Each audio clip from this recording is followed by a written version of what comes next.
বিশ্বনবী করিম সাল্লাল্লাহু আলাইহি ওয়াসাল্লাম সর্বপ্রথম যখন দ্বীনের দাওয়াত দেওয়া শুরু করলেন, সাহাবীরা কালেমা পড়ে পড়ে মুসলমান হওয়া শুরু করে দিয়েছেন। কিন্তু সাহাবীরা মুসলমান হওয়ার পরে বড় বিপদের মধ্যে পড়েছে।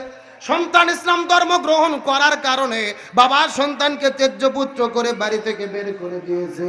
ছোট ভাই ইসলাম ধর্ম গ্রহণ করার কারণে বড় ভাই ছোট ভাইকে গলা ধাক্কা দিয়ে বাড়ি থেকে বের করে দিয়েছে। কেউ বা ঘর হারা, কেউ বা বাড়ি হারা, কারো বা পেটের মধ্যে কোনো খাবার নাই, কারো বা থাকার মতো কোনো জায়গা নাই। এমন সময় আল্লাহ তাআলা ঈমানদারদেরকে সান্ত্বনা দেওয়ার জন্য এই সূরা আনকাবুতটা নাজিল করেছেন। বলেন মারহাবা। আল্লাহ তাআলা এই সূরা সর্বপ্রথমে বললেন আলিফ লাম মিম। এইগুলো হলেন হরফে মুকাত্তাদ, যার অর্থ একমাত্র আল্লাহ তাআলা ভালো জানে আর দুনিয়ার কেউ জানে। আরো জোরে বলেন জানে। আল্লাহ তাআলা সর্বপ্রথম হরফে মুকাত্তাদ দিয়ে শুরু করলেন। 2 নম্বর আয়াতের মধ্যে আল্লাহ তাআলা কত চমৎকার করে বললেন, আসিবান নাসু আইয়ুতরাকু আইয়াকুলু আমান্না। মানুষেরা কি মনে করেছে ঈমান এনেছে এই কথা বললেই আমি তাদেরকে ছেড়ে দেব, অথচ আমি আল্লাহ তাআলা তাদের ঈমানের পরীক্ষা গ্রহণ করব না। ওয়ালাকাদ ফাতান্নাল্লাযীনা মিন ক্বাবলিহিম। অথচ ইতিপূর্বে পৃথিবীর জমিনে যত নবী রাসূল বিদায় নিয়ে চলে গেছে আমি আল্লাহ তাআলা তাদের ঈমানের পরীক্ষা গ্রহণ করেছি। সুতরাং জেনে নাও কিয়ামত পর্যন্ত ঈমানের দাবি যারা করবে আমি আল্লাহ তাদেরকে অবশ্যই অবশ্যই ঈমানের পরীক্ষা গ্রহণ করব। আল্লাহ তাআলা কি বলতেছে আপনারা কি বুঝতে পেরেছেন? আল্লাহ তাআলা বলতেছে মানুষেরা কি মনে করেছে ঈমান এনেছে এই কথা বললেই আমি তাদেরকে ছেড়ে দেব, অথচ আমি আল্লাহ তাআলা তাদের ঈমানের পরীক্ষা গ্রহণ করব না। ওয়ালাকাদ ফাতান্নাল্লাযীনা মিন ক্বাবলিহিম। অথচ পূর্বে যত নবী রাসূল বিদায় নিয়ে চলে গেছে আমি আল্লাহ তাআলা তাদের ঈমানের পরীক্ষা গ্রহণ করেছি। সুতরাং জেনে নাও কিয়ামত পর্যন্ত ঈমানের দাবি যারা করবে আমি আল্লাহ অবশ্যই তাদেরকে ঈমানের পরীক্ষা গ্রহণ শুধু করব না, করবই। জোরে বলেন কর। সুতরাং আজকের আলোচনার সাবজেক্ট হলো পরীক্ষা। জোরে বলেন আলোচনার সাবজেক্ট কি? আরো জোরে, সাউন্ড নাই। আচ্ছা আপনাদের কি কষ্ট হচ্ছে? এই যে আমি বসে আছি একেবারে মাঝখান দিয়ে সোজা, ডান দিকে এক ভাগ বাম দিকে আর এক ভাগ। আপনারা মুখ বন্ধ করে থাকেন, আপনারা বলেন তো দেখি আজকের আলোচনার বিষয় কি? আরো জোরে। আপনারা মুখ বন্ধ করে থাকেন, আপনারা বলেন তো দেখি আজকের আলোচনার বিষয় কি? ওরে বাবা, কেন ভাগ করে দিয়ে না সাউন্ড বাড়তিছে? তার মানে আপনি আলসামি করতেছেন না? আমার প্রিয় বন্ধুগণ মুসলমান ভাইরা গভীর মনোযোগ। ডানে যারা আছেন কথা বলবেন, বামে যারা আছেন কথা বলবেন, মঞ্চে যারা চতুর্দিকে চেয়ারে বসে আছেন তারাও কথা বলবেন। সবাই মিলে একসঙ্গে বলেন তো দেখি আজকের আলোচনার বিষয় কি? আরো জোরে। জোরে হলো না? এই দিনাজপুরের মুসলমান গভীর মনোযোগ। ঈমানের পরীক্ষা কাকে বলে এই সম্পর্কে একটা দৃষ্টান্ত দেওয়ার পরে বিদায় নিয়ে চলে যাওয়ার চেষ্টা করব। এখন আমি আপনাদেরকে জিজ্ঞাসা করি, বলেন তো দেখি মুসলমানদের জাতির পিতার নাম কি? যারা বলতেছেন এরা কারা? এদের অন্য কেউ আছে নাকি? লক্ষণ তো ভালো না। চিৎকার করে বলেন মুসলমানদের জাতির পিতার নাম কি? কে বলেছেন? মিল্লাতাম আবিকুম ইব্রাহিম ওয়া সাম্মাকুমুল মুসলিমিন। আল্লাহ তাআলা ডাকতে বলে পৃথিবীর মুসলমানিন তোমাদের জাতির পিতার নাম হলো হযরত ইব্রাহিম আলাইহিস সালাম, আর তার মাধ্যমে আমি তোমাদের নাম রেখেছি মুসলমান। এই হযরত ইব্রাহিম আলাইহিস সালাম যখন দ্বীনের দাওয়াত দেওয়ার জন্য বের হলো, ওই নমরুদের কাছে যখন দ্বীনের দাওয়াত নিয়ে চলে গেল, নমরুদ তো দ্বীনের দাওয়াত গ্রহণ করে নাই, ইব্রাহিম নবীকে আগুনের মধ্যে ফেলে দিল। ওই নমরুদের অগ্নিকুণ্ডের ভেতরে এক নয় দুই নয় আমাদের জাতির পিতা হযরত ইব্রাহিম আলাইহিস সালাম 40 দিন পর্যন্ত ছিল। জোরে বলেন কত দিন? আরো জোরে। এখন আমি আপনাদেরকে জিজ্ঞাসা করি, বলেন তো দেখি হযরত ইব্রাহিম আলাইহিস সালামকে যদি আগুনের মধ্যে ফেলে দেওয়া হলো, ইব্রাহিম নবী কি চোর ছিল, ডাকাত ছিল, নারী ধর্ষণ করেছিল? তাহলে কিসের জন্য ইব্রাহিম নবীকে আগুনের মধ্যে ফেলে দেওয়া হলো? কালেমার দাওয়াত দেওয়ার কারণে ইমানের পরীক্ষা দিতে গিয়ে ইব্রাহিম আলাইহিস সালাম 40 দিন পর্যন্ত ওই নমরুদের অগ্নিকুণ্ডের মধ্যে ছিল। এখান থেকে বোঝা গেল এই দিনাজপুর ঘুষির বন্দরের মুসলমান আমরাও যদি ইমানের কথা বলি, ইমানের পথে চলি, ইমানের আন্দোলনের কর্মী হই, ইমানের পরীক্ষা দিতে গিয়ে ইব্রাহিম নবীর মতো মাঝে মধ্যে আমাদেরকেও আগুনে পড়া লাগতে পারে। আমার প্রিয় বন্ধুগণ, মুসলমান ভাইরা গভীর মনোযোগ। ইমানের পরীক্ষা কাকে বলে আমি আপনাদেরকে কি দিয়ে বোঝাই? এই জমিনের মধ্যে আল্লাহর একজন পয়গম্বর ছিল যার নাম হলো হযরতে ইয়াহিয়া আলাইহিস সালাম। কি নাম বললাম? আল্লাহর পয়গম্বর হযরতে ইয়াহিয়া আলাইহিস সালাম। এখন আমি আপনাদেরকে জিজ্ঞাসা করি, বলেন তো দেখি, আল্লাহর নবীদের নাম ভালো না খারাপ? ওই ভালো নামগুলো মুসলমানদের সন্তানদের রাখার দরকার আছে না নাই? আমার প্রিয় বন্ধুগণ, মুসলমান ভাইরে, আজকে একটা নিউজ দেখার পর আশ্চর্য হলাম। আফ্রিকা মহাদেশের মধ্যে আলজেরিয়া দেশের ভেতরে ইয়াহিয়া নামে একটা সন্তান জন্মগ্রহণ করার পরে এই সন্তানের নাম রাখা হয়েছে ইয়াহিয়া। এই সন্তান তার মায়ের পেটের মধ্য থেকে পবিত্র কোরআনুল কারীমের হাফেজ হয়ে জন্মগ্রহণ করেছে। লিল্লাহি তাকবীর। পবিত্র কোরআনুল কারীম তার মুখস্থ সাহেব যে আয়াতটাকে তিলাওয়াত করে শোনানো হচ্ছে, এই আয়াতের পরে কি হবে এই 2 বছরের বাচ্চা ইয়াহিয়া সে বলে দিচ্ছে আলহামদুলিল্লাহ। বলেন, এই সন্তানের মা বলেন, আমার সেই সন্তান যখন পেটের মধ্যে ছিল স্বপ্নের মধ্যে আল্লাহর ফেরেশতার সঙ্গে আমার সাক্ষাৎ হয়। আলহামদুলিল্লাহ বলেন। এবং সে স্বপ্নের মধ্যে বলে যায়, তোমার পেটের মধ্যে যে সন্তান আছে, এই সন্তান যখন পৃথিবীতে আগমন করবে তার নাম তুমি ইয়াহিয়া রাখবে। ওই সন্তান পৃথিবীতে এসেছেন 2 বছর বয়স। পবিত্র কোরআনের যে আয়াত তিলাওয়াত করা হচ্ছে পরের আয়াত তিনি বলে দিচ্ছে, পরে কি হবে বলে দিচ্ছে আলহামদুলিল্লাহ। বলেন, চিৎকার করে বলেন, এগুলো কার কুদরত? এগুলো কার ক্ষমতা?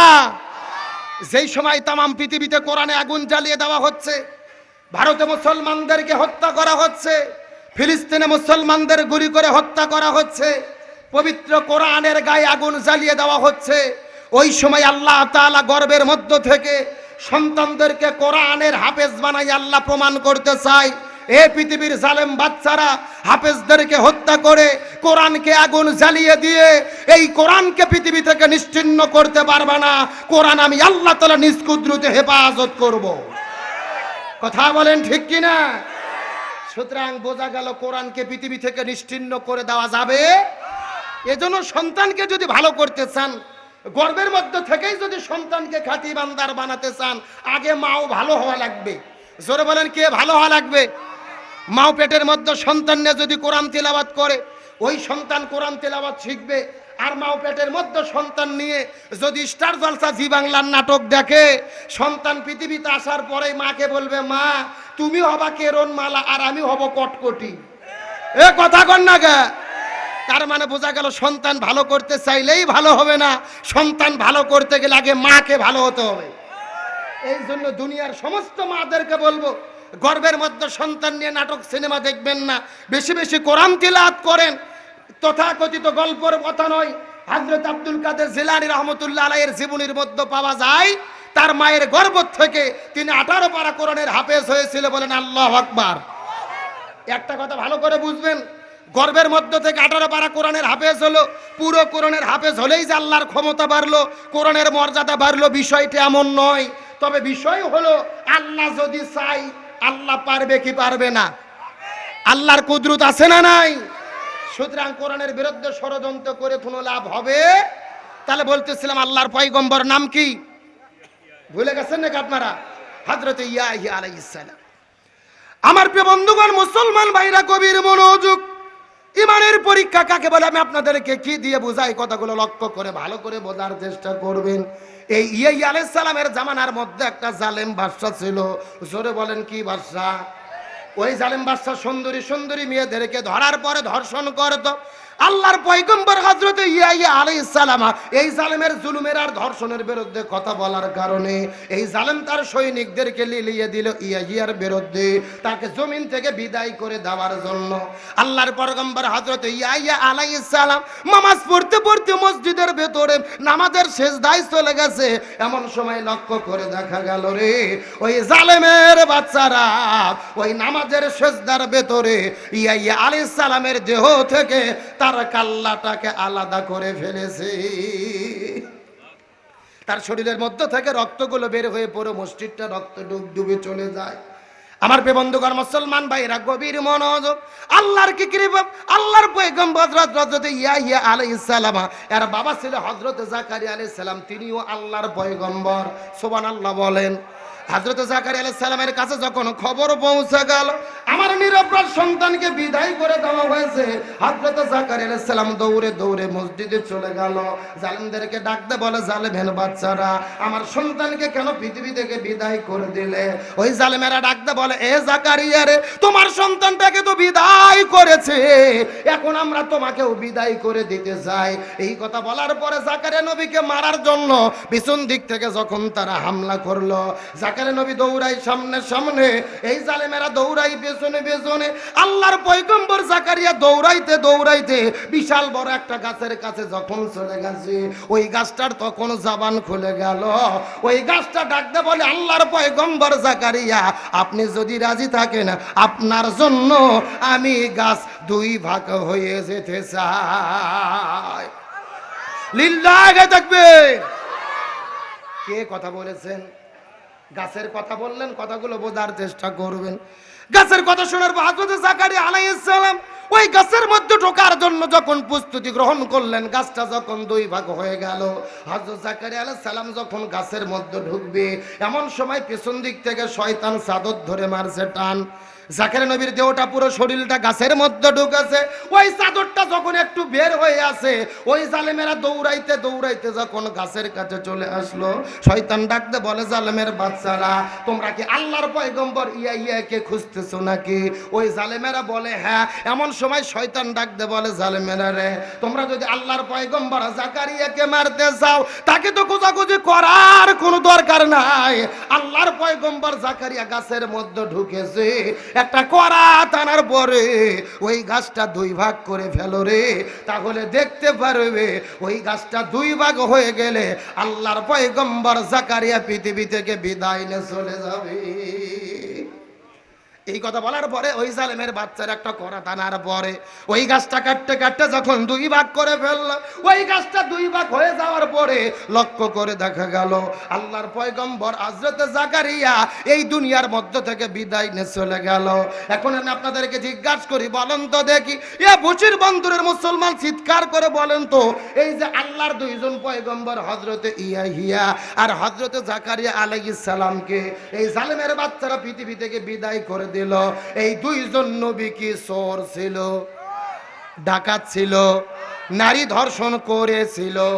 তাহলে কিসের জন্য তাদেরকে পৃথিবী থেকে বিদায় করে দেওয়া হলো? ইমানের পরীক্ষা দিতে গিয়ে দিনের দাওয়াত দেওয়ার কারণে এই দুইজন পয়গম্বরকে জমিন থেকে বিদায় করে দেওয়া হলো। এখান থেকে বোঝা গেল এই দিনাজপুরের মুসলমান আমরাও যদি ইমানের পথে চলি, ইমানের কথা বলি, ইমানের পথে চলতে চাই, ওই পয়গম্বরদের মতো মাঝে মধ্যে আমাদেরকেও জীবন দিয়ে বিদায় নিয়ে চলে যাওয়া লাগতে পারে।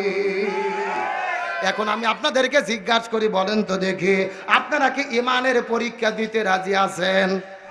ইমানের পরীক্ষা দিতে গেলে ইব্রাহিম নবীর মতো আগুনে ঝাঁপ দিতে হবে, রাজি আছেন? মুসা নবীর মতো পানিতে ঝাঁপ দিতে হবে, রাজি আছেন? প্রয়োজনে জীবন দিতে প্রস্তুত থাকতে হবে, রাজি আছেন? আমরা ইমানের পরীক্ষা দেব, প্রয়োজনে ইব্রাহিম নবীর মতো আগুনের মধ্যে ঝাঁপ দেব, মুসা নবীর মতো পানির মধ্যে ঝাঁপ দেব, প্রয়োজনে জীবন দেব, শহীদ হব, তারপরও ইমান হারা হব না। কারা কারা রাজি আছেন? দুটো হাত আল্লাহকে তুলে দেখা।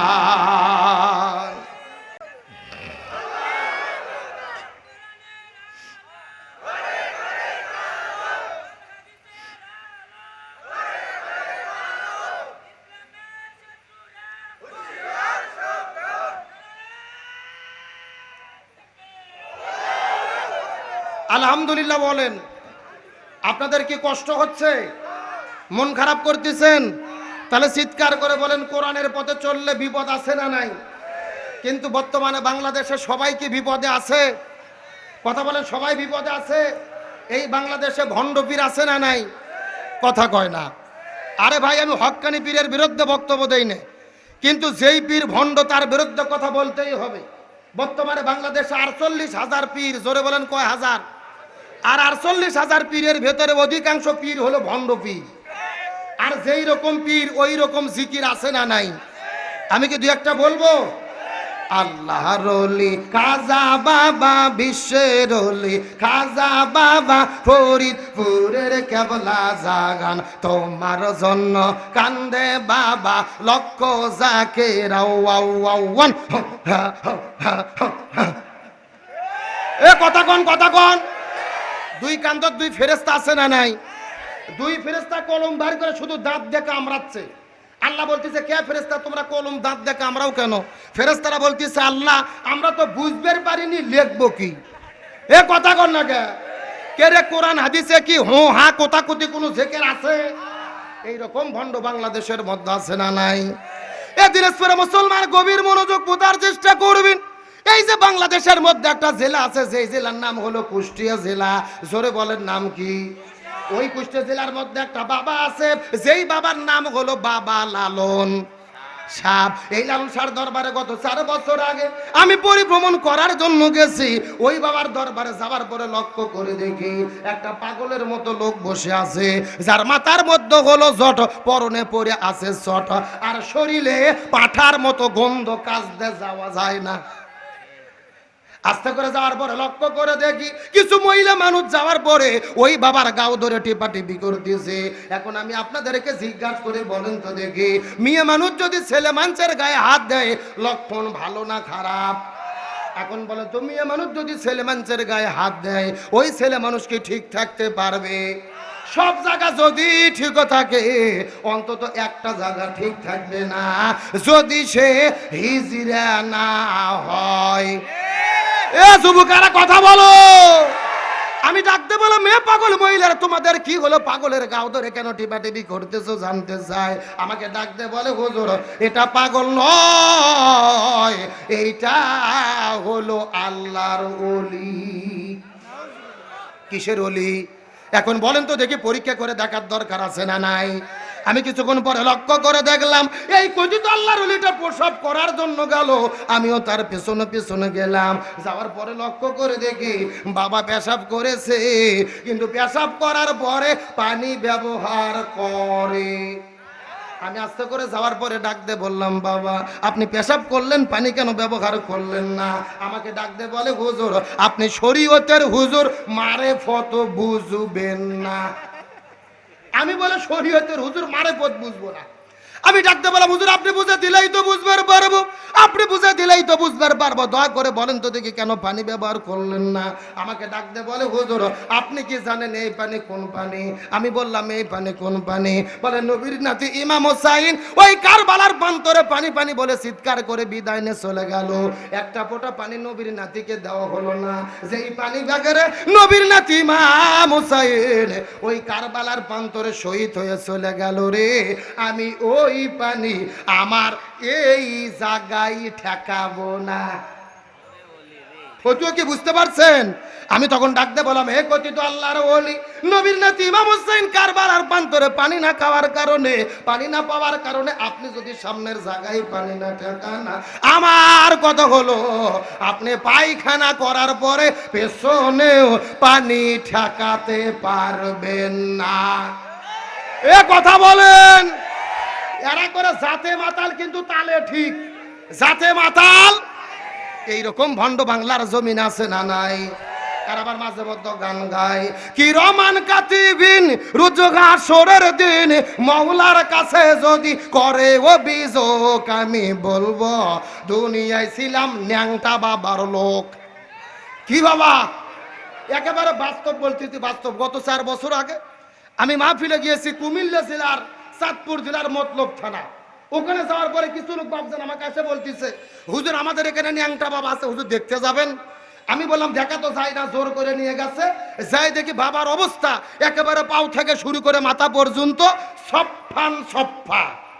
কথা কি বোঝা যায়? একেবারে অফিস আদালত স্টেশন সব বার করা। আমি তখন দেখে বলতেছি নাউজুবিল্লাহ, সাথে সাথে একটা মুরিদ বলতেছে নাউজুবিল্লাহ বলবেন না হুজুর, বাবার ভেতরে মাল আছে হুজুর। কি আছে? আমি বললাম কে রে ভাই, মাল যাচ্ছে, মাল তো দেখাই যাচ্ছে, ও মাল তো সবার মধ্যে আছে। এ কথা কর না কে?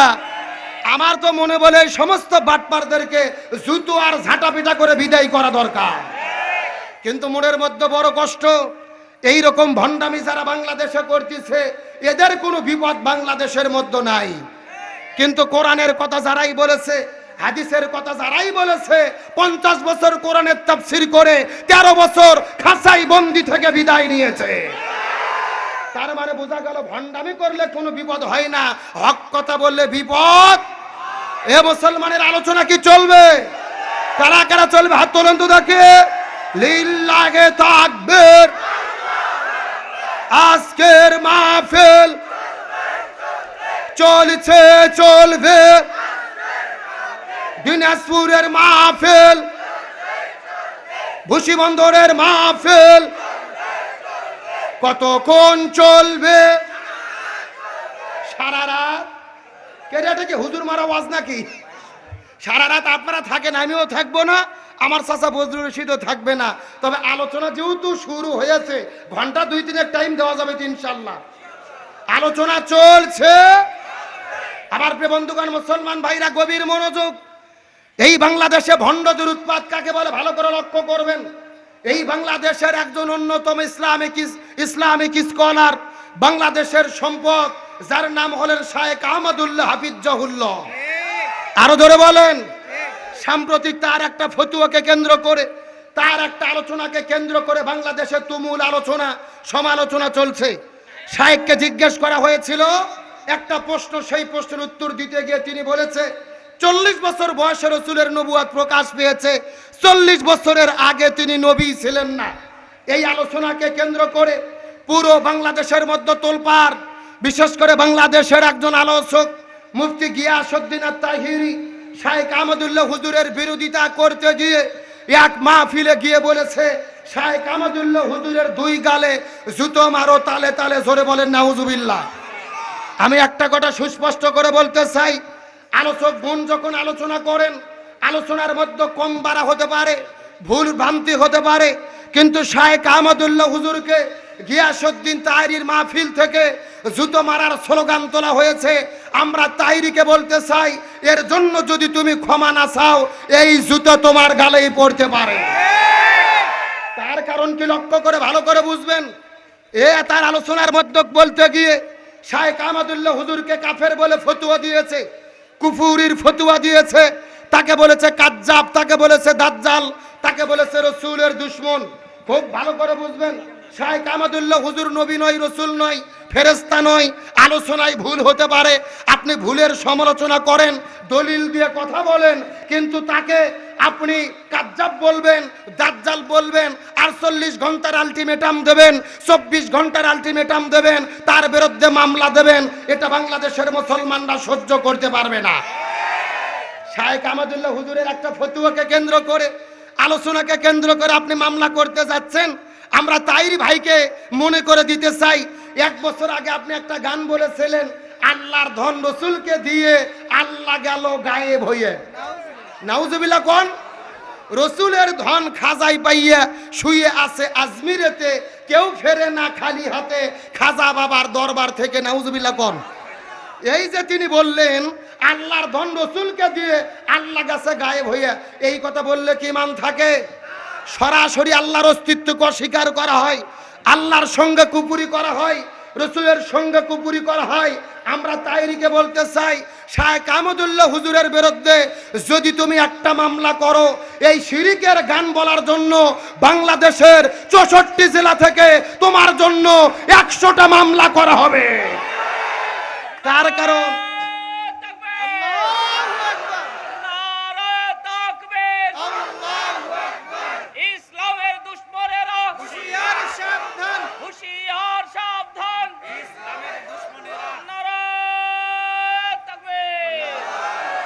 তার কারণ গভীর মনোযোগ ভালো করে বোঝার চেষ্টা করবেন। আমরা তাইরিকে বলতে চাই, থানা শুধু তুমি একা চেনো না, আমাদেরও থানা চেনা আছে। এ কথা কর না কে? শাইখ আহমদুল্লাহ হুজুরের ভক্ত কি কম আছে? তুমি যদি এক মামলা করো, হাজার মামলা প্রস্তুত হয়ে যাবে। এর জন্য দয়া করে বলি, মামলা টামলার দিকে যাইও না। এক আলেম যখন আরেক আলেমের বিরুদ্ধে কথা বলে, ইসলাম বিদ্বেষীরা খুশিতে নাচানাচি করে, তারা মিষ্টি কিনে খায়। তুমি আজকে বলতেছো হাদিসে নাই, কোরআনে নাই। আজকে দেখলাম গিয়াসউদ্দিন তাহিরি নিজের জন্মদিন পালন করতেছে কেক কাটে। নাউজুবিল্লাহ কোন? এখন আমি বলতে চাই, একজন মুসলমান হয়ে নিজেকে আলেম দাবি করো, কেক কাটা জন্মদিন পালন করা কোন হাদিসে আছে? এ কথা কর না কে? এই জন্য বলি, আর দলাদলি নয়। শাইখ আহমদুল্লাহ হুজুর বাংলাদেশের সম্পদ। এই বাংলাদেশের 5 জন আলেমের নাম যদি কেউ জানতে চায়, সবচেয়ে বড় আলেমকে, যোগ্য আলেমকে, তার মধ্যে একজন শাইখ আহমদুল্লাহ হুজুরের নাম থাকবে। তার কারণ তিনি শুধু আলেম নয়, তিনি সমাজসেবক, তিনি বাংলাদেশের মানবতার ফেরিওয়ালা। আমরা দেখেছি বাংলাদেশে যখন ঝড় হয়, বন্যা কবলিত মানুষ পড়ে যায়, বন্যা কবলিত মানুষের কাছে খাবার দেয়, শীতার্ত মানুষকে তিনি পোশাক দেয়, করোনার মধ্যে হাজার হাজার মানুষকে খাবার দিয়েছে, বন্যার্ত মানুষের পাশে দাঁড়াইছে। তার মানে বোঝা গেল শাইখ আহমদুল্লাহ বাংলাদেশের মানুষের সম্পদ। সুতরাং একটা কথা সুস্পষ্ট করে বলবো, তাইরি ভাইয়ের সঙ্গে আজকেও আমার কথা হয়েছে, মাহফিল আসার সময়েও তার সঙ্গে কথা বলেছি, ভিডিও ফোনে তাকে আমি বারবার মেসেজ দিয়েছি, যা করেছো করেছো, তুমি ঠান্ডা হয়ে যাও, আর অতি বাড়াবাড়ি করো না। বাড়া ভালো, কিন্তু বেশি বাড়া। আমরা সুস্পষ্ট করে বলতে চাই, রসুল 40 বছর বয়সের আগে নবী ছিলেন না, এই কথা শাইখ আহমদুল্লাহ হুজুর বলেছে। এই কথার বিরুদ্ধে তিনি ভুল ধরেছে। ভুল তুমি ধরতে পারো, দলিল যে কথা বলতে পারো। তার কারণ আমাদের সুস্পষ্টভাবে বুঝতে হবে, রসুলের জীবনের নবুয়ত প্রকাশ পাইছে 40 বছর বয়সে, কথা সত্য, কিন্তু রসুলের নবুয়ত কখন থেকে শুরু? এক সাহাবী জিজ্ঞেস করে বলতেছি, ইয়া রাসূলুল্লাহ, তিরমিজি শরীফের হাদিস 3609 নম্বর হাদিস। এক সাহাবী জিজ্ঞেস করলেন, ইয়া রাসূলুল্লাহ, আপনি কখন থেকে নবী? রসুল বলেন, কুনতু নবিয়ান ওয়া আদামা বাইনার রুহু ওয়াল জাসাদ। যখন আদমের দেহ ছিল এক জায়গায়, রূহ ছিল এক জায়গায়, আদমের দেহটা মাটিতে গড়াগড়ি খাচ্ছিল, তখন থেকে আমি নবী। সুবহানাল্লাহ বলেন। তার মানে বোঝা গেল আমার নবী নবী হিসেবে নির্ধারিত হয়েছে আদম নবীর সৃষ্টির আগে, কিন্তু নবী হিসেবে প্রকাশ পাইছে 40 বছর বয়সে। নবুয়ত নির্ধারণ হওয়া আর প্রকাশিত হওয়া এক জিনিস নয়। কথা বলে না কেন? ব্যাখ্যাটা ভালো করে বুঝতে হবে। সুতরাং তাইরিকে বলতে চাই, যা করেছো থেমে যাও, আর লাপালাপি করো না। আর আমি মনে করি একটা কথা, নিরপেক্ষভাবে বাংলাদেশে চলমান যে বিতর্ক চলতেছে, শাইখ আহমদুল্লাহ হুজুর তাইরির সঙ্গে বসার দরকার নাই, ওর সঙ্গে ডিবেট করার দরকার নাই। 5 সেকেন্ডের বক্তব্যে এই সমস্যার সমাধান হতে পারে। শাইখ যদি শুধু নিজে নিজে লাইভে এসে বলে 40 বছর বয়সে নবুয়ত নবী পেয়েছে, প্রকাশ পেয়েছে, আমি এটাই বুঝেছি, এটা করলেই তো সমাধান হয়ে যায়, এটা বললে ভালো হবে, আর বিভ্রান্ত হবে না। অনেকেই বলতেছে না, তাইরির কথার জবাব দেওয়া যাবে না, কুকুরের কাম কুকুর করেছে, কামড় দিয়েছে পাই, তাই বলে কুকুরের পাই কি মানুষের কামড়ানো শোভা পায়? এটা সকলের দাবি, কিন্তু আমি বলবো না। একটা কথা বলার কারণে কুকুরের যদি কামড়ানো বন্ধ হয়, হইচই বন্ধ হয়, তাহলে কথাটা বলা দরকার। কথা কর না কে? আমরা আর দলাদলি চাই না। আমরা সকল আলেম যদি একদল হতে না পারি, এই বাংলাদেশে মুসলমানদের আরো 12টা বাজবে। কিন্তু আমাদের জন্য দুর্ভাগ্য, বাংলাদেশের আলেমরা আমরা একদল হতে পারিনি। আজকে দেখলাম গত 3 দিন আগে আদালতে, এই যে আমার প্রিয় ভাই হারুনুর রশিদ আছেন, সবসময় মুফতি আমির হামজা ভাইয়ের সঙ্গে থাকেন, কুষ্টিয়া ভার্সিটিতে তিনি পড়াশোনা করে, আদালতে একই চেয়ারে বসে আছে মুফতি আমির হামজা, মুফতি আলী হাসান ওসামা, তারপরে মুফতি মাহমুদুল হাসান গুনবি, একই চেয়ারে অসহায় হয়ে বসে আছে। আমি বলতে চাই, আদালতের বারান্দায় যাইয়ে যদি আমরা এক হতে পারি, আমরা ময়দানে কেন এক হতে পারলাম না? আমরা যদি ময়দানে এক হতে পারতাম, আমাদেরকে আদালতের বারান্দায় যাওয়া লাগতো না, আমাদেরকে কারাগারে বন্দী হওয়া লাগতো না। আজকে বাংলাদেশে এক হুজুর যখন আর এক হুজুরের বিরুদ্ধে লেগেছি, এক হুজুর আর এক হুজুরের বিরুদ্ধে ফতোয়া দেওয়া শুরু করেছি, তখনই আমাদেরকে জালেমেরা জুলুম করার সুযোগ পেয়ে গেছে। এই জন্য বলি, আর দলাদলি করার সময় নেই। আল্লাহ আমাদেরকে যতদিন বেঁচে রাখে, আওয়ামী লীগ, বিএনপি, জামাত, জাতীয় পার্টি বুঝি না, আমাদের পরিচয় মুসলমান, আর আমাদের সংবিধান হলো আল কোরআন। ওই মুসলমান পরিচয় মেনে, সংবিধানকে কোরআন মেনে এই জমিনে যতদিন বেঁচে আছি এক দল হয়ে এই জমিনের ভেতরে জীবন পরিচালনা করতে কারা কারা যে আছেন দুটি হাত আল্লাহকে তুলে দেখান।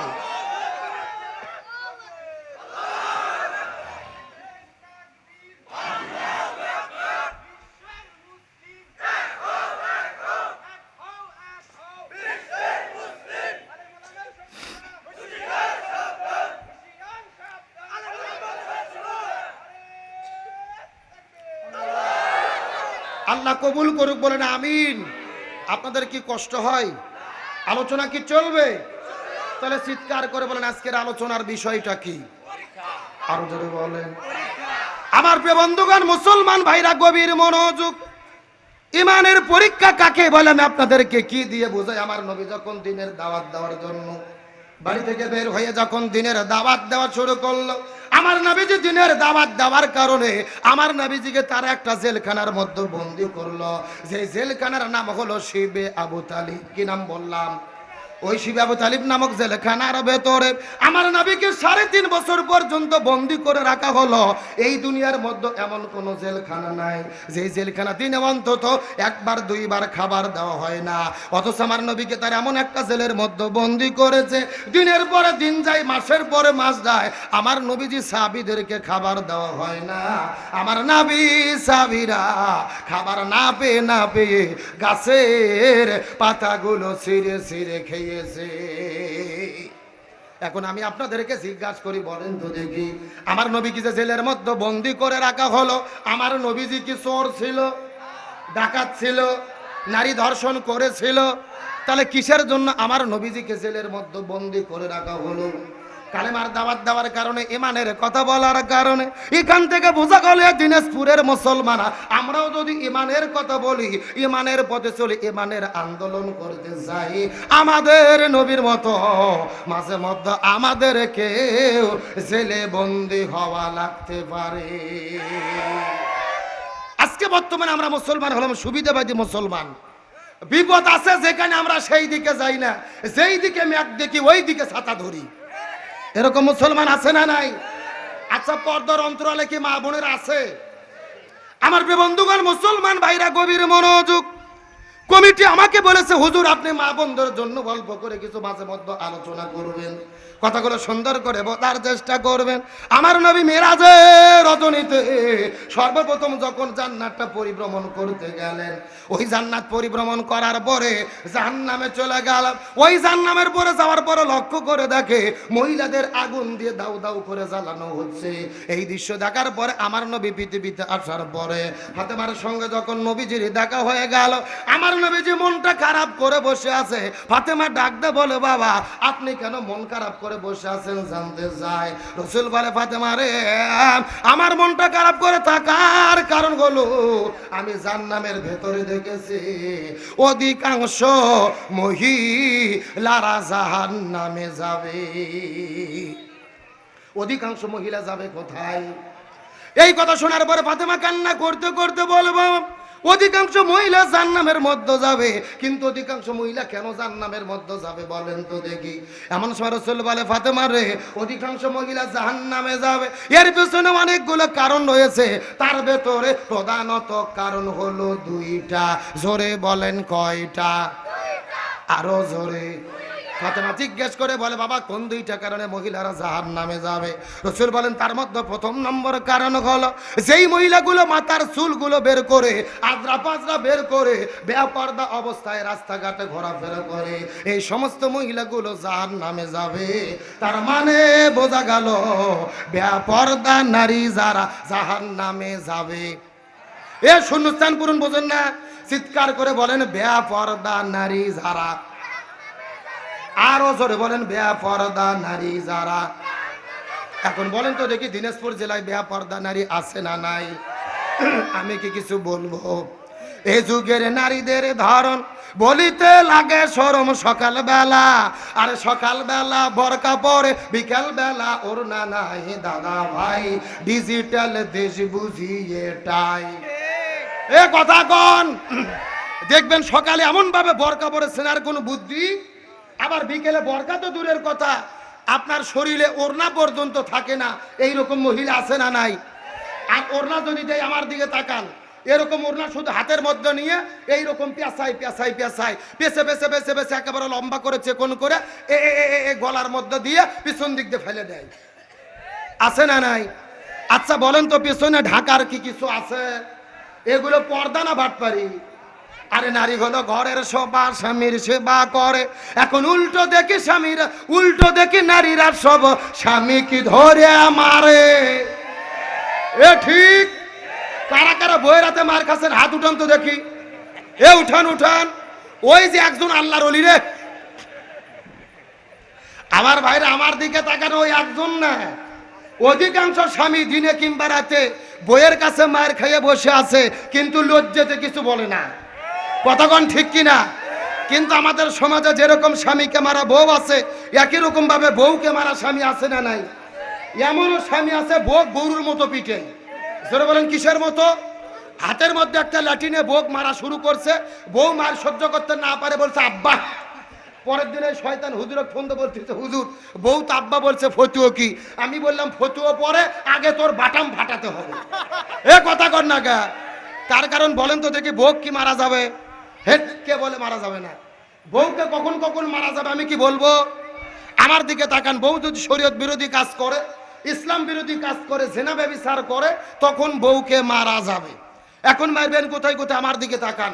মাথা বাপ, মুখ বাপ, পেট বাপ, পিঠ বাপ, কোমর বাপ, মাজা বাপ, হাঁটুর থেকে শুরু করে নিচ পর্যন্ত। কথা কি বুঝেছেন? আর যেই ব্যাত দিয়ে মারবেন, এই ব্যাতের পরিমাপ হবে 1 বিঘের অর্ধেক, মানে হলো 1 মুষ্টি। এই ওয়াজ আমি গত বছর গাইবান্ধা জেলাত করেছি। একটা যুবক বলতেছে, হুজুর 1 মুষ্টি ধরবো কি আর মারবো কি? তখন আর একটা যুবক বলতেছে, হুজুর ধরার পরে যদি কোনো মতো মাথা বার হয়ে থাকে, ওই মাথা দিয়ে ঘুরতে দেবো হুজুর। এইরকম বাটপার আছে না নাই? ও তাও ভোগ মারবে। বলেন তো, ভোগ মারলে কি বউ ঠিক হবে? না, রসুল বলেছেন মহিলাদের সৃষ্টি করা হয়েছে বাম পাজরের বাঁকা হার দিয়ে। জোরে বলেন কি হার? এখন বাঁকারক যদি হাতুরকে মারে সোজা করতে চান, সোজা হবে, ভেঙে মস্কে যাবে। এই জন্য বউদেরকে মারে নয়, বউদেরকে ভালোবেসে সোনা ময়না কলজে টিয়ে বাকি বলে আপন করতে হবে। জোরে কোন সুবহানাল্লাহ। মেয়ে মানুষ যা খুশি হয়েছে ভাই, যেই রকম হুজুরি তো দরকার। তাহলে চিৎকার করে বলেন বেপরদা নারী যারা, আরো জোরে বলেন বেপরদা নারী যারা। এই কথা শোনার পরে ফাতেমা ডাক দে বলে, বাবা আপনি তো বলেন 2 প্রকার মহিলারা জাহান্নামের মধ্যে যাবে। প্রথম নম্বর প্রকার হলো বেপরদা নারীরা জাহান্নামের মধ্যে যাবে। 2 নম্বর কারা জাহান্নামের মধ্যে যাবে বলেন তো দেখি। এমন সময় রাসূল বলে, ফাতেমারে মনোযোগ দিয়ে শুনে নাও, যেই মহিলাগুলো স্বামীর খেদমত করে না, স্বামীর কথা মতো চলে না, স্বামীর আনুগত্য করে না, ওই সমস্ত মহিলাগুলো জাহান্নামে যাবে। তার মানে বোঝা গেল স্বামীর অবাধ্য স্ত্রী যারা জাহান্নামে যাবে। এই কথা শোনার পরে ফাতেমা ডাক দে বলে, বাবা এই জন্য আজকে থেকে আমি শপথ গ্রহণ করলাম, আমি পর্দার বিধানটা মেনে চলবো আর স্বামীর খেদমতটা ভালোভাবে করব। এই কথা বলার পরে রাসূল ডাক দে বলে, ফাতেমা রে, তুমি যদি 5 ওয়াক্ত নামাজ জামাতে পড়ো, রমজান মাসে রোজা রাখো, পর্দার বিধান মেনে চলো আর স্বামীর খেদমত করো, আমি তোমার জন্য সুসংবাদ দিতে চাই। আল্লাহ তাআলা বলেছে, তুমি ফাতেমা হবে জান্নাতি নারীদের সরদারনি। এই কথা শোনার পরে ফাতেমা মুস্কি মুস্কি হাসা শুরু করল। রাসূল ডাকতে বলে, ফাতেমা তুমি কেন মুস্কি মুস্কি হাসতেছো? এমন সময় রাসূল ডাকতে বলে, ফাতেমা রে, তুমি তো জান্নাতের মধ্যে যাবে, কথাটা সত্য, কিন্তু সর্বপ্রথম জান্নাতে কে যাবে তুমি কি জানো? ফাতেমা ডাকতে বলে, যেহেতু আমি জান্নাতি নারীদের সর্দারনি, আমি সর্বপ্রথম জান্নাতের মধ্যে যাব। রাসূল বলেন, আরে ফাতেমা না, তুমি জান্নাতি নারীদের সর্দারনি হবে, কিন্তু তুমি সর্বপ্রথম জান্নাতে যেতে পারবে না।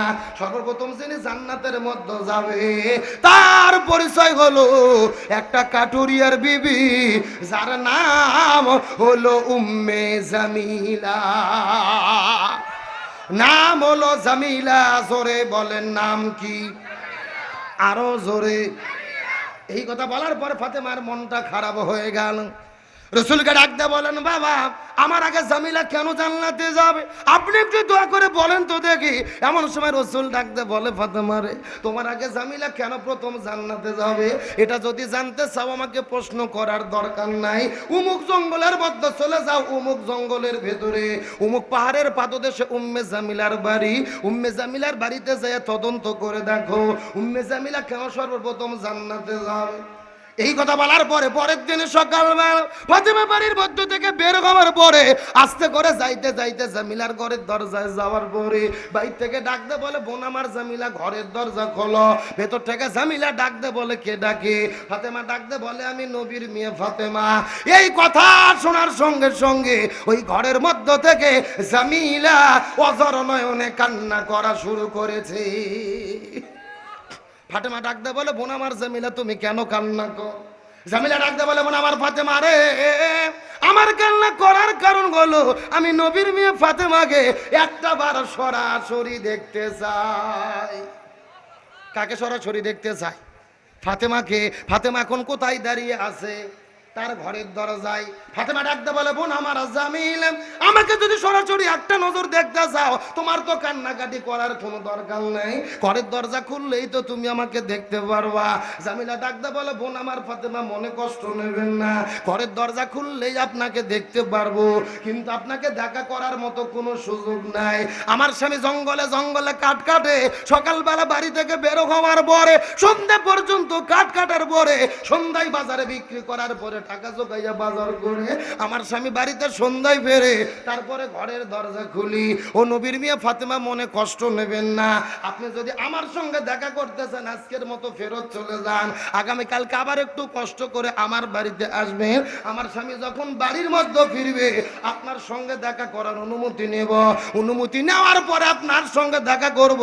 তার কারণ হলো আমি স্বামীর অনুমতি ব্যতীত কারু সঙ্গে দেখা করি না।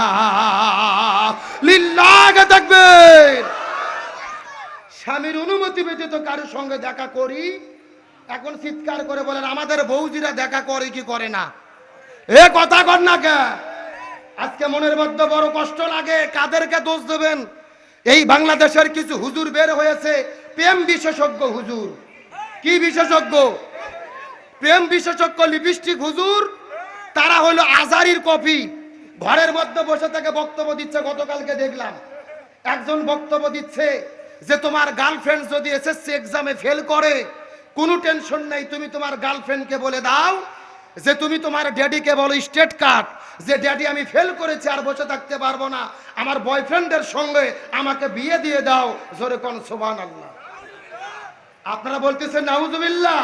ও ঘরের মধ্যে নিজেই বলতেছে, সামনে কিন্তু কোনো লোক নাই, নিজে নিজেই ক্যামেরা সেট করে নিজে নিজেই বক্তব্য দিচ্ছে। বলেন সুবহানাল্লাহ। আমার তো মনে বলে একে কাছে পাইলে একেবারে থাপড়ায় কান ছেড়ে সোজা করে দেওয়া দরকার। এ যুবকেরা কথা বলো। আজকে তার বক্তব্য শুনে জাতীয় অবাক। এ থাকে কোথায়? কোনো মাহফিলেও যায় না, বক্তাও নয়, ঘরের মধ্যে বসে বসে বক্তব্য দেয়। সে গত কয়েক মাস আগে বক্তব্য দিয়েছিল, আমি আমার গার্লফ্রেন্ডকে কয়েকটা ইসলামিক বই গিফট করেছি, আমার গার্লফ্রেন্ড বইগুলো পড়ার পরে আমাকে ব্লক করে দিয়েছে। সুবহানাল্লাহ। মানে এক লাঠি দিয়ে পিটেন দরকার। কে রে, বয়ফ্রেন্ড গার্লফ্রেন্ড ইসলামে কি জায়েজ আছে? ও হলো হুজুর, আরো বলতেছে আমি আমার গার্লফ্রেন্ডকে ইসলামী বই গিফট করেছি। কে রে বাটপার, তুই হুজুর মানুষ, তোর গার্লফ্রেন্ড আসলো কোথায় থেকে? বাটাম ফাটে সোজা করা দরকার। আজকে সমস্ত হুজুরের জন্য হক্কানি আলেমদের দোষ হচ্ছে। এই সমস্ত কপি আজারের জন্য আসল আজারি অপমানিত হচ্ছে। আর একটা হুজুর 2-3 মাস আগে বক্তব্য দিল, একটা মেয়েকে দেখার পরে যদি তোমার মানসিক প্রশান্তি লাগে, দ্যাটস এনাফ ফর ইউ, আর কিছু লাগে না। এই সমস্ত বক্তা মানে তক্তা আজে বাজে বক্তব্য দিচ্ছে। এই জমিনে দিন প্রতিষ্ঠার কোনো বক্তব্য নেই, ইকামতে দিনের কথা নেই, জালেমের জুলুমের বিরুদ্ধে কথা নাই। এদের ওয়াজের সাবজেক্ট হলো বয়ফ্রেন্ড আর গার্লফ্রেন্ড আর কেমনে প্রেম করে ছাকা খায়। এই সমস্ত প্রেম বিশেষজ্ঞ হুজুর যেখানে আসবে এদেরকে গলধোলাই করতে হবে। আমরা বলতে চাই তোমরা দিনের পথে ফিরে আসো, তোমাদের সেলুট দেই, কোরআন হাদিসের কথা বলো, আজে বাজে কথা বলে যুবকদেরকে তোমরা ঈমান হারা করবা না। বাংলাদেশে যারা আপনার স্পিকার হয়েছেন, মোটিভেশনাল স্পিকার, সোলাইমান শকুন, আইমান সাদিক, সালমান মুক্তাদির এদের বক্তব্য আর এই কপি আজারিদের বক্তব্যের কোনো পার্থক্য নাই। সুতরাং বলবো, পারলে কোরআন হাদিসের কথা বলো, আজগবি কথা বলে জাতিকে বিভ্রান্ত করবে না। তাহলে জামিলা বলছে আমি স্বামীর অনুমতি ব্যতীত কারোর সঙ্গে দেখা, সুবহানাল্লাহ বলেন। আমার বন্ধুগণ, মুসলমান ভাইরা গভীর মনোযোগ, সময় আমার বড় কম, আমি কোন দিকে যাব কথাটা বুঝতে পারতেছি না। 2-3 ঘন্টা আলোচনা করি, 1 ঘন্টার মধ্যে কি কথা বলবো, কোনটা ধরবো কোনটা ছাড়বো বুঝে আসতেছে না। তবে আমি আপনাদের মধ্যে আর 5টা মিনিট একটা মেসেজ দিতে চাই। এই কথা বলার পরে ফাতেমা মনটা খারাপ করে বাড়ির দিকে ফেরত চলে যায়। ফাতেমা মনে মনে চিন্তা করেছে, আমি গেলাম নবীর মেয়ে ফাতেমা, আমার সঙ্গে দেখা করার জন্য কত মানুষ চলে আসে, অথচ জামিলের বাড়িতে চলে গেলাম, আমার সঙ্গে তিনি দেখা করলো না। মনটা খারাপ করে বাড়ির মধ্যে যাওয়ার পরে পরের দিনে সকালবেলা বাড়ি থেকে বের হবার পরে আবার যখন জামিলের বাড়ির দিকে যাওয়া শুরু করলো, এমন সময় পিছন দিক থেকে ছোট্ট সন্তান হোসাইন ডাকতে বলে, মা গতকালকে তুমি কোথায় গিয়েছিলে? তোমাকে কিচ্ছু বলি নাই, কিন্তু আজকে আমি তোমার সাথে যেতে। এখন চিৎকার করে বলেন তো দেখি, হোসাইনের জেদ কম না বেশি, রাগ কম না বেশি? আমার নবীজি নামাজ পড়তে পড়তে নামাজের সেজদায় চলে গেছে। হোসাইন নবীজির পিঠের উপরে চড়ার পরে পাগড়িটা খোলার পরে নবীজির মুখের মধ্যে দেওয়ার পরে লাগান বানানোর পরে নবীজির পিঠের উপরে চড়ার পরে ওই নবীজির আপনার মাথার পাগড়িটা বের করে মুখের মধ্যে ঢুকাইয়া লাগাম বানানোর পরে নবীজির পিঠে চড়ে বলতেছে, ঘোড়া চল ঘোড়া চল চল চল। এই কথা বলার পরে নবীজি মনে মনে চিন্তা করেছে, আল্লাহকে সেজদায় দিতে চলে গেছি, আল্লাহ মনে হয় বড় রাগ করতে পারে। এই চিন্তা করে আমার নবীজি হাতটা বের করার পরে ওই হোসাইনকে যখন পিঠ থেকে নামাতে যায়, আল্লাহ ডাকতে বলে, ইয়া রাসূলুল্লাহ, আপনি হোসাইনকে পিঠ থেকে নামাবেন না, তার কারণ আপনি নবী যেমন হোসাইনকে ভালোবাসেন, আমি আল্লাহ তেমন ভালোবাসি। লিল্লাহি তাকবীর। তার মানে বোঝা গেল হোসাইনের গুরুত্ব কম না বেশি? আমার বন্ধুগণ, মুসলমান ভাইরা গভীর মনোযোগ, ফাতেমা হোসেনকে সঙ্গে করে নেওয়ার পর আস্তে করে চলে গেলেন জামিলার ঘরের দরজায়। জামিলার ঘরের দরজায় যাওয়ার পরে ফাতেমা ডাকতে বলে, বোন আমার। জামিলা ঘরের দরজা খোলা, এমন সময় ছোট্ট সন্তান হোসাইন ডাকতে বলে, মা গতকালকে কি এই বাড়িতেই তুমি এসেছিলে? সুবহানাল্লাহ কোন। হোসাইন যখন এই কথা বলছে, ভেতর থেকে শুনতে পারছে কে? জামিলা। জামিলা আবারও চোখের পানি ফেলে কান্না করা শুরু করলো। ফাতেমা ডাকতে বলে, বোন আমার জামিলা, তুমি কেন কান্না কর? এমন সময় জামিলা ডাকতে বলে, বোন আমার ফাতেমা রে, তোমার সঙ্গে কথা বললো তোমার ছোট্ট সন্তান হোসাইন, তোমার সঙ্গে দেখা করার অনুমতি আছে, কিন্তু তোমার সন্তানের সঙ্গে দেখা করার অনুমতি নাই। তুমি যদি একা একা দেখা করতে চাও, ঘরের দরজা খোলো, তোমার সঙ্গে দেখা হবে, কিন্তু ভালোভাবে জেনে নাও, তুমি যদি সন্তান কিনে দেখা করতে চাও, আজকের মতো ফেরত চলে যাও, আগামীকালকে কষ্ট করে তুমি আবারও চলে আসবে, তার কারণ তোমার সঙ্গে দেখা করার অনুমতি আছে, তোমার সন্তানের সঙ্গে দেখা করার অনুমতি নাই। তার কারণ হলো আমি স্বামীর অনুমতি ব্যতীত কারো সঙ্গে দেখা করি। এই কথা বলার পরে ফাতেমা হোসেনকে সঙ্গে করে নিয়ে বাড়ির দিকে যাওয়া শুরু করলো। হোসেন ডাকতে বলে, ও মা ফাতেমা, এই মহিলাটা বড় বেদব হয়ে গেছে, এই মহিলাটা বড় বেদব হয়ে গেছে। গতকালকে তুমি দেখা করতে চেয়েছো, তারপরও তোমার সঙ্গে দেখা করে নাই, আজকে তুমি এসেছো, তারপরও তোমার সঙ্গে দেখা করলো না। ফাতেমা ডাকতে বলে, হোসেন রে, সাবধান সাবধান, একবার তুমি যেই কথা বলেছো, এই কথা তুমি দ্বিতীয়বার তোমার মুখ দিয়ে বলতে পারবা না, তার কারণ তোমার নানা বলেছে তোমার মায়ের আগে ওই উম্মে জামিলা জান্নাতে যাবে। সঙ্গে সঙ্গে হোসাইন ডাকতে বলে, মা পেঁয়াজটা তাহলে নানাই লাগাইছে। সুবহানাল্লাহ কোন। এই কথা বলার পরে হোসাইন ফাতেমার হাতটা ধরার পরে টেনে টেনে নবীজির ঘরের দরজায় চলে গেলেন। রাসূলের কাছে যাওয়ার পরে ডাকতে বলে, না না, তুমি নাকি বলেছো বেদব মহিলাটা মায়ের আগে জান্নাতে যাবে, ওই বেদব মহিলাটা মায়ের আগে জান্নাতে যাবে। রাসূল ডাকতে বলে, হোসেন রে, এমন কথা বলিস না রে বাবা, এমন কথা তুই বলিস না রে ভাই। এই কথা বলার পরে হোসেন ডাকতে বলে, না না, তুমি কেন বলেছো তোমার মায়ের আগে ওই উম্মে জামিলাটা জান্নাতে যাবে, কেন বলেছো? এমন সময় রাসূল ডাকতে বলে, হোসেন রে, তোর মায়ের আগে উম্মে জামিলা জান্নাতে যাবে, এটা আমার কথা নয়, স্বয়ং আমার আল্লাহ করেছে ঘোষণা। লিল্লাহি তাকবীর। সঙ্গে সঙ্গে ফাতেমা ডাক দে বলে, বাবা তাহলে কেন জামিলা প্রথম জান্নাতে যাবে বলেন তো দেখি। রসুল ডাক দে বলে, ফাতেমা এটা যদি জানতে চাও 5 মিনিটের আলোচনা শোনা লাগবে। জোরে বলেন কয় মিনিট? ফাতেমা জানতে চাই, হোসাইনও জানতে চাই, ফাতেমার আগে কেন জামিলা জান্নাতে যাবে আপনারা জানতে চান কি চান না? আলোচনা কি চলবে? এ সাদিক ফোন করে কয়েকটা ছবি নাও। সত্যি সত্যি কি আলোচনা চলবে? কারা কারা চলবে না হাত তোলেন। যাক আপনাদের ঘুম ধরতে বোঝা গেল। এ সত্য সত্য কারা কারা চলবে হাত তোলেন তো দেখি। উঠান হাত, উঠান দেখি। হাতগুলো একটু নাড়াচাড়া করেন তো, ঘুম সেরক নাড়াচাড়া করেন। আলহামদুলিল্লাহ। এখন হাতগুলো একটু মুষ্টি করেন, মুষ্টি একটু মুষ্টি করেন যে হ্যাঁ। একটু গলা কাকার দেন থেকে লিল্লাহে তাকবীর। আল কোরআনের আলো, আল হাদিসের আলো, দুনিয়ার মুসলিম ইসলামের শত্রুরা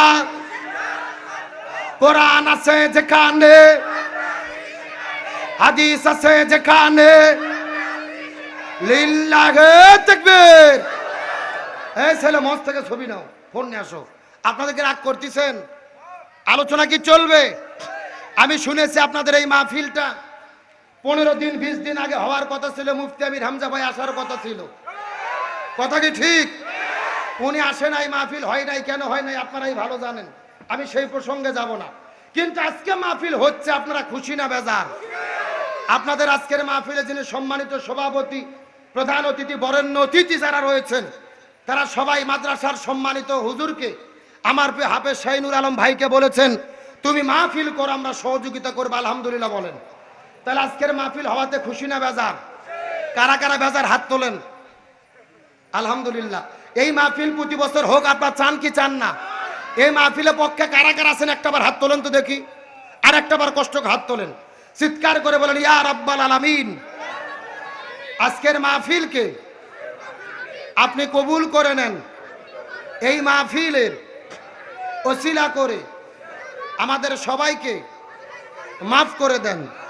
এই মাহফিলে আমাদের সামর্থ্য মতো দান করার তৌফিক দেন। সকলে বলেন আমিন। এখন হাতগুলো মুষ্টি করেন, মুষ্টি।